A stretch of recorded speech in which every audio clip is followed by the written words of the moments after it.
All right, so this next question is for Tanya and Lauren. Mm-hmm. So the COVID-19 vaccine can be a very divisive conversation, right? Mm-hmm. A lot of people get up in arms when we talk about it.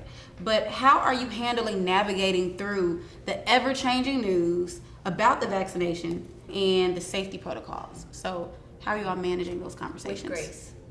With grace.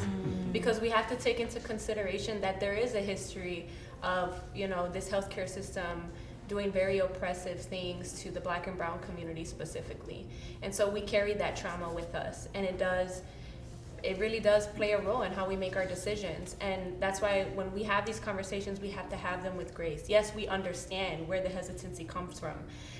As people of color, we have every right to have hesitancy, right? The healthcare system was not intended for us, right? Mm-hmm. So why all of a sudden should we trust it, right? It's never been there for us when we needed it or whatever, right?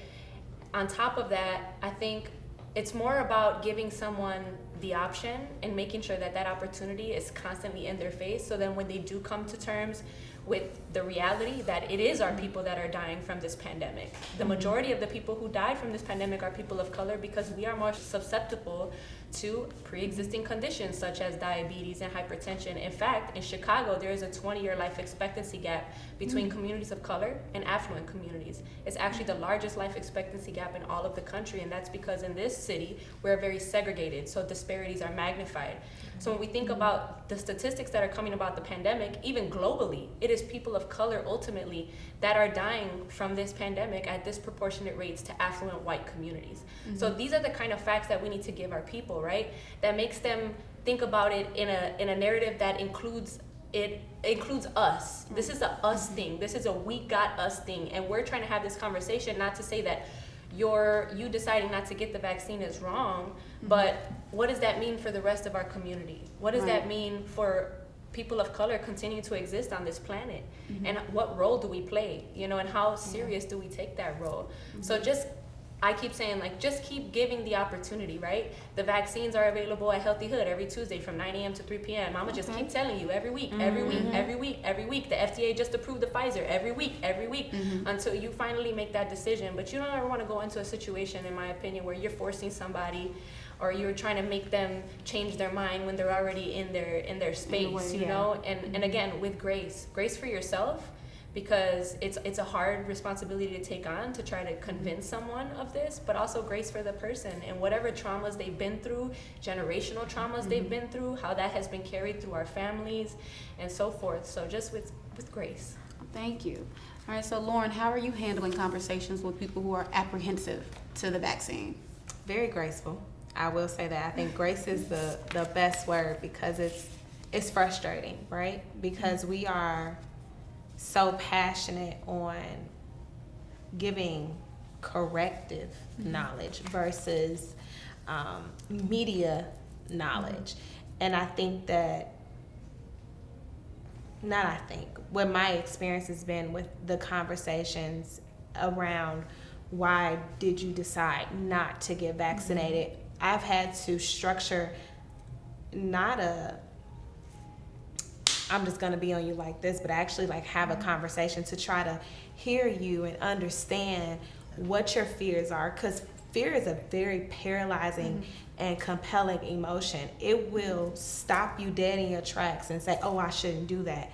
And you won't think, why should you? You'll make up every reason why not versus why to. And now I have to have conversations with people and say, well, what's making you not want to get the vaccine? And they give me a list of bullet points. Well, I don't know what's in it. Well, they developed it so fast, and so forth and so on. And then my response is kind of robotic, but it's a real response. Well, have you talked to your healthcare provider? When is the last time you had a physical to try to check yourself out? Have you experienced COVID? Have you had anyone close to you die from COVID? Or someone from afar that you just knew from around the way?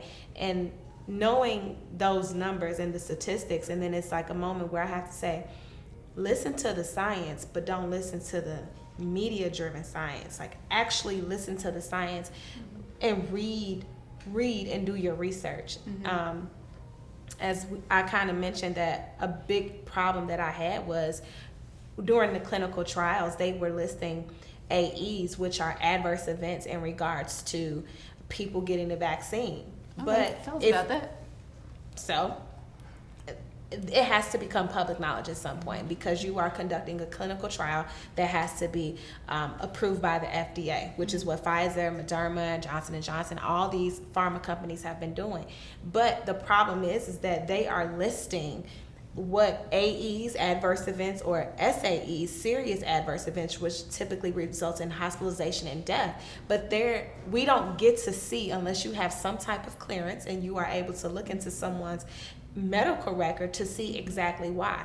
They can say patient 2787 passed out from the shot, but they won't tell you that she has anxiety for needles, but they're going to list it as an adverse event. And then here we go, everybody with opinions and who are now self-proclaimed doctors, like, oh, it's because something's bad in it. It's not that, but you have to actually inform yourself on really what's going on and understand, just because information is out there, that doesn't mean that it is fully visible to you. Yeah. Because I can't go look at her medical records. I can't look at yours. I can only look at mine.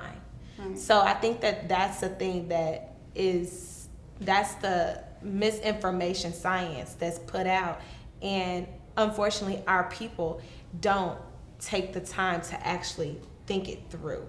Right. So I think that this is a moment where devices and technology kind of puts that divide, and we don't understand what's being placed before us, or we're just not mature enough to actually understand it. Or go look for it. Or go looking for it. Also, this also brings up the conversation of access, because just because that information is readily available to people like us who read and research and are in the health and wellness space, that doesn't mean that it's completely accessible to the most impoverished communities of our nation.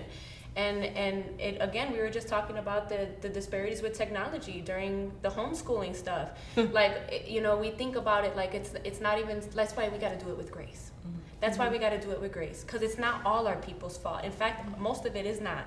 It's because there is a system that is set up that way, and that's what we need to challenge. That's what we need to be tackling right now. And we don't need to be only addressing the symptoms, which right now is this pandemic, but we need to be getting to the root and to the sickness of what is in this country, which is systemic oppression and racism. Because that's why we're in this situation, and that's why so many of us died in disproportionate numbers to affluent white communities. So when we talk about this is a conversation about people of color.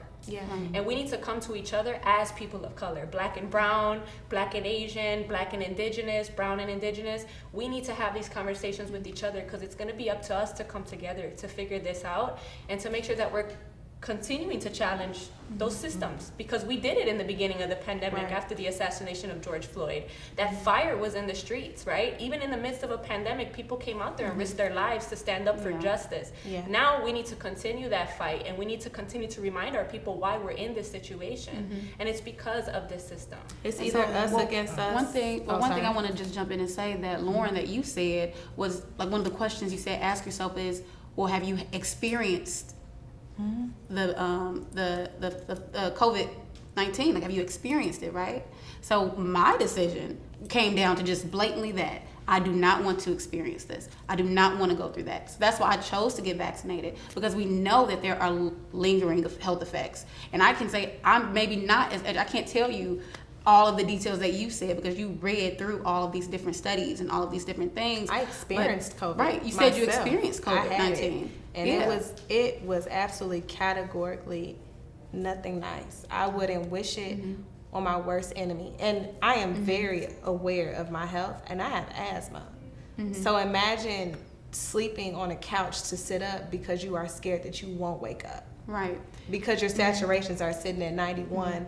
Between 89 and 91, and you already know your trigger is 94 to go to the hospital, but you're like, I'm scared. So what do I have to do? I had to exercise every day, and I had to work.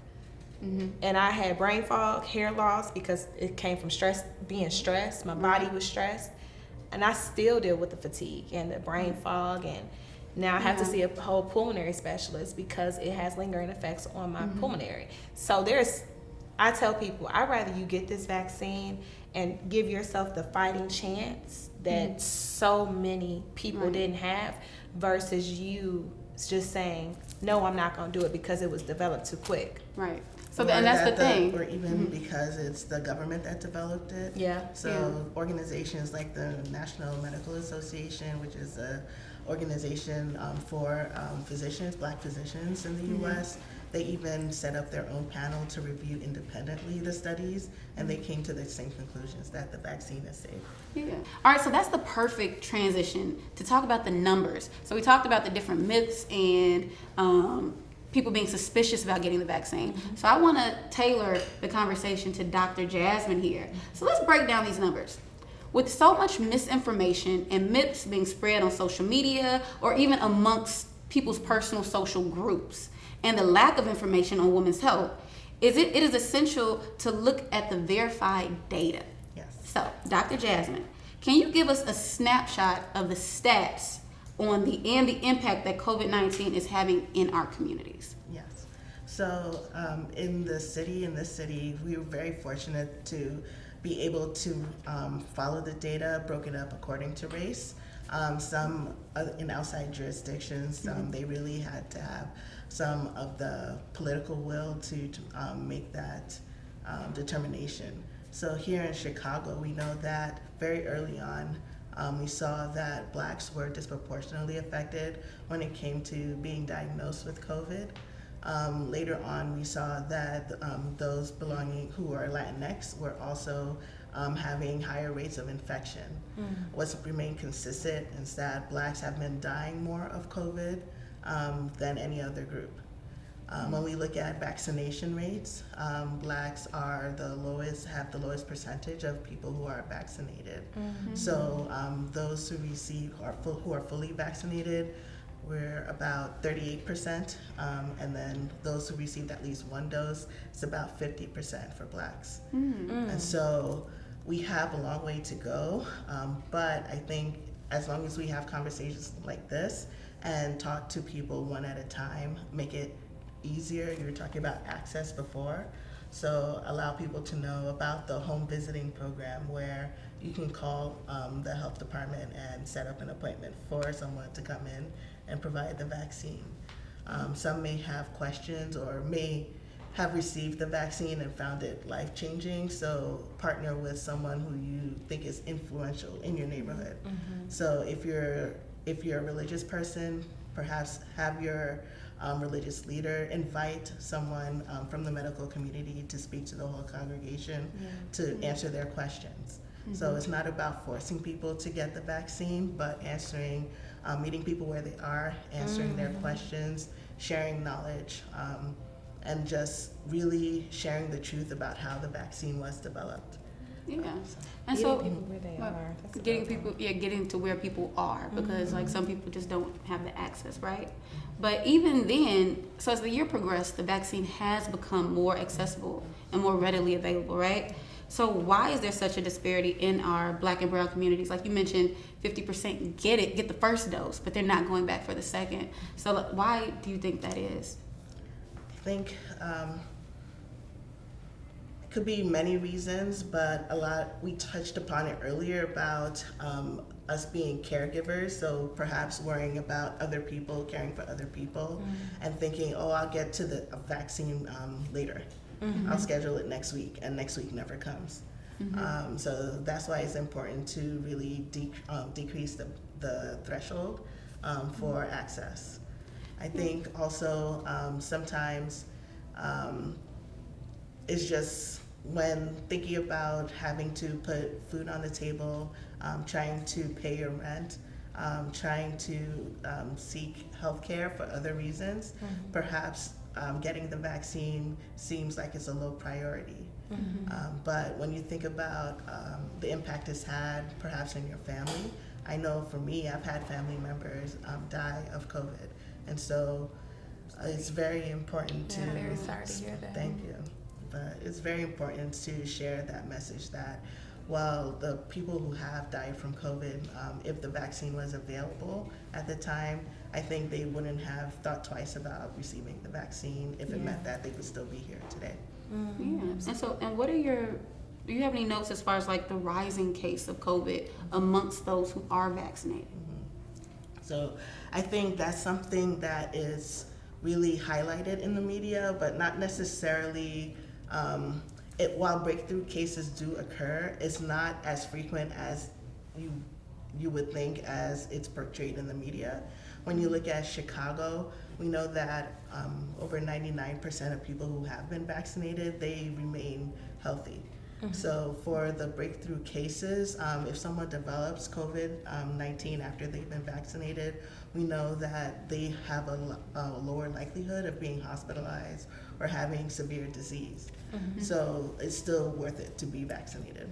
Yeah. Oh, awesome. I think too, the vaccine is such a good introduction to healthcare, right? Because so many of our community members don't access healthcare, don't have access, or just don't know how to get access. And the whole process of, finding a PCP, and all of that can be very intimidating, or it's just something that people just don't know how to do. And I think it's a really good segue into what healthcare really should look like. And it should be more holistic, right? Because the vaccine just helps you against this pandemic. But it doesn't tell you what your blood pressure is. It doesn't check your blood sugar. It's not checking if you got asthma, right? It's not giving you an HIV test. And so at Healthyhood, that's what we've been trying to do. When people come in to get their vaccines, we have our youth team taking their blood pressure, taking their blood sugar, doing an asthma test, and setting them up for a mammogram if they're a woman over the age of 40. And so we were really trying to take a holistic approach. Again, like if the system didn't work, we can't just complain about it. And we can't expect people who created it in the first place to know how to fix it for us. And we have to figure that out. And you provided a perfect transition into our next segment, which is vaccine hesitancy and women's health.